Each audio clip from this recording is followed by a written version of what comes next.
Welcome back to Bernama. Today I'm very lucky because in the studio with me is Dato' N. Mohandas, the first Malaysian who actually hiked Mount Everest. Dato', welcome to the show. Yeah, good morning to you. Good morning to you. We're talking about breakfast today, having a good breakfast. That's our overall topic. So I hope you had a good one before coming in. Of course, every day I have my breakfast to energize myself. So I believe you should not skip breakfast because 1/3 of your day energy come from breakfast, where you have healthy lifestyle. You know, you can't strain your brain. You know, Yes. you have to put some. It's a kickstart. Yeah, They kickstart. say it's a recipe for champions. Yes. To have a good breakfast, you know. But in Malaysia, in a country like this, a bit difficult because we just had a few articles earlier that Malaysians apparently take too much salt. Some say we take too much sugar, and we've got all these temptations: nasi lemak, roti canai, and whatnot. So as good as they may be, would you recommend them as a healthy breakfast? When you talk about healthy breakfast, first thing, like what you said, taking salt, sugar, so everywhere, Malaysian, I think, I don't know how to call it, maybe pampered or whatever, they like, when they want to have food, they want to have the car park just beside the restaurant. So, and you know, Convenience. Convenience. Then a lot of tables, everything. The easiest one they can know is teh tarik, nasi lemak, roti canai. That's So right. this is where I think all these unhealthy things contained there. So when they want to have healthy breakfast like cereals, all these things, for them, I don't know whether the taste is out or maybe they like but they still like to go to all these latest coffee tiam, all these things. Yes. So is it our culture, our habit, lifestyle? Yeah. And should we well, maybe we cannot change that. We can make an effort to just have a more conscious mind of eating healthier. Right? Yeah. Now the reason we're talking about breakfast and eating healthy, of course, you being healthy, a practitioner yourself, and had to go through a training for your expedition back in '97 when you managed to reach the peak of Mount Everest. Tell us a little bit about that experience. Okay, when you talk about breakfast again here, at the 17,500 feet, that's where our base camp is. So we have to prepare ourselves early in the morning, 4 o'clock, and it's -20. I and understand just there was, imagine, you had to brave through thick snow and strong winds and freezing temperatures. yes, you still have to take breakfast, but the toughest challenge here, getting prepared with all your equipment, wearing clothing and everything, and you have to make your breakfast. You need energy. And there's no nasi lemak up there. There's no nasi lemak up there, and most of the time there's no appetite to eat, but you still have to fill up something to boost yourself to move. So that's breakfast is still important there, but that was much younger, like 60 years ago. I've done. Yeah. What kind of breakfast would you have in the expedition? Expedition normally, what breakfast we have? We have a hot drink. It can be anything, all 3 in 1. That's the most convenient. You can't be doing teh tarik down there. And we have some chocolate bars and bread, snack, whatever. So then you just carry along, because every 2 hours or 1 hour you take a break. You have your whatever juice, energy juice. Replenish your energy because you're using a lot of energy as well. Which is the same thing. You don't have to be on an expedition, but you can do it here as well. Yeah. There are many little nutritional bars that are available, which you can. But you see, I think in this challenging world, everybody rushing for work. They have deadline to finish their work, whatever. They prefer not to do at home, because when they do the thing, you still can do at home, but sometimes cleaning, so they prefer to rush. They said I can have it outside, but then they're stuck in the traffic jam or whatever. That's so right. so they have to reach the office, so they might skip. So they said, why can't I go for my lunch? So they maybe over consume. Then comes again the health, balancing all this. So your message is breakfast is the most important meal of the day, and to have a healthy breakfast that will help to kickstart your routine. Okay. What are kind of options of breakfast you would recommend? You mentioned cereal earlier, but what are some other options? Yeah, there is a lot of breakfast, but you know, you asked to mention, I think this long list Okay. healthy food.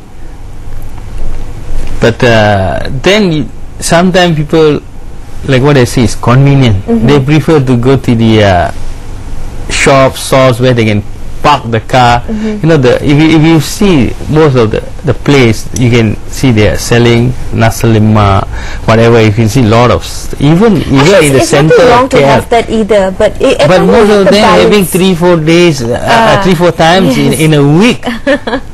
No, that's not good. Now, since you've come back from the expedition, a lot has happened for you as well. You're also currently working with a few different projects on yourself. Maybe bring us updated with what you've been up to. Okay, after coming back, I've done few expeditions locally, and even a day or two, someone called me. They want to go to Kinabalu. Then asking me some questions. So I've done some corporate level, a big team, even 100 I can bring. So they have a confidence on me because you have to give them a proper guide. That's right. Make sure whatever effort they put, the money, the time, they don't get disappointed. So And who else better to lead them than yourself? So when they can reach the destination safely and achieve their dreams. So I've done, and besides doing this, I also sometimes do some motivational talk for school, charity, all the things. Because sometimes when you are there, they are inspired. Of course. By you. That you have done something. That's right. What made you decide to do this hike to Mount Everest in the first place? I mean, you know, Mount Everest, it's not just any mountain. It's one of the tallest in the world. So. Yeah, you see, sometimes opportunity only knock once, it doesn't knock twice. So there is opportunity. I took the opportunity. That's why I'm sitting here today. So before I go, you know, people say, why you want to go there? There's nothing much to see, just clear. But then I have to make decision. If I don't go, definitely I'll be safe with my family. If I go, I might be not survive, or maybe not come back. But finally, I make a decision to go and achieve something and come back. So how does it feel to be at the top of one of the highest peaks of the world? Something can say this great, and so I'm proud of myself. Take the challenge to be there, and it's really worth taking the challenge. So definitely, if I were given a chance, I would try again. You would do it again? Yeah. Wow. That's twice in one lifetime. Yeah. I can still see the smile on your face, you know, that kind of happiness that comes through. Take us back to the few steps before you reach the peak, and what it was like. Was it sunset, sunrise? What was it? Okay, actually we started the journey, you know, 10 o'clock night, and we are reaching the peak in the noon next day, almost about 1 afternoon. And when you said you're almost reaching there, it's there, you can see, but it's very tough. You still can see it's just only a few hundred, not few hundred, it's about few hundred feet lah. Yeah, the last portion, few hundred feet, and it's very tough. It takes few hours because the oxygen level is very low, so we have to use oxygen mask. And it's thanks God that day the weather was so good, sunrise, and the sky is clear, and you're above the cloud. Yeah, must be a beautiful feeling and experience. Now let's go back to perhaps you know, other people who of course have a full-time job and are working, and you know, challenges are still challenges, whether it's hiking a mountain or rushing to work or getting tasks done. What would your message be to them with regards to fitness and health? You should have a work-life balance. Okay, work-life balance.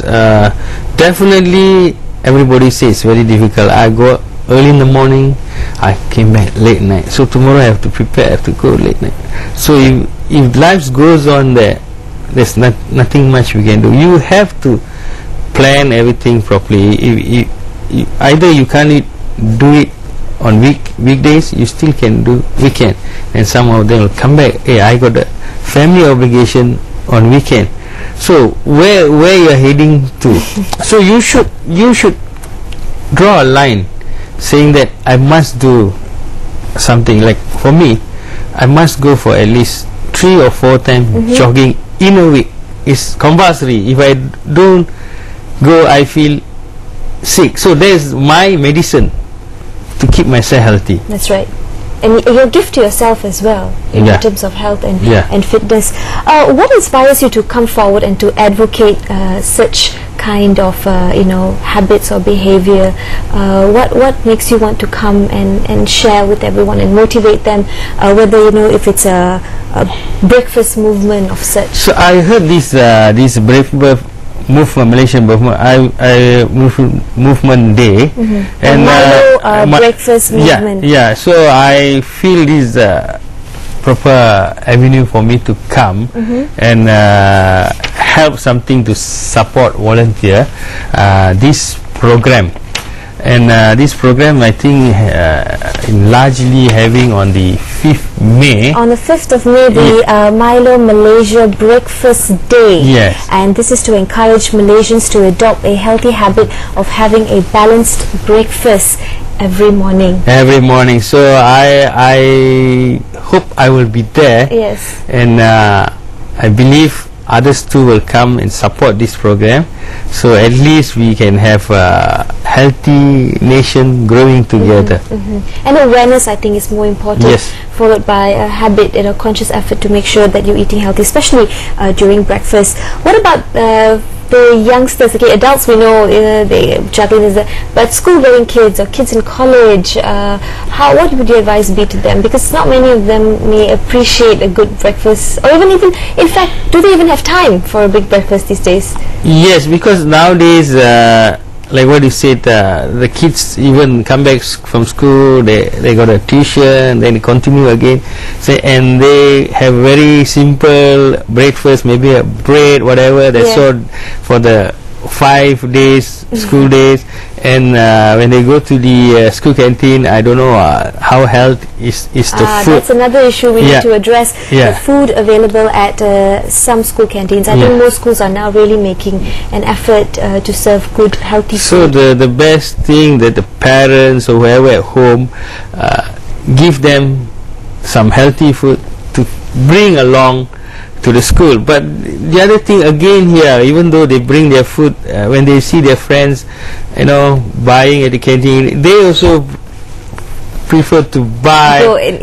So where I don't know, again, it's very difficult. It's difficult, but again, it is something that we need to keep practicing every day and try and work towards. But thank you for being on the show today to help promote this healthy habit of having a good breakfast. So we hope that if you haven't had your breakfast yet, you will do so, and remember the messages that Dato' N. Mohandas has shared with you. That's it for us on the show today. Thank you, Dato', for being with us, and we'll see you tomorrow, same time, same place. Bye-bye. Okay, thank you.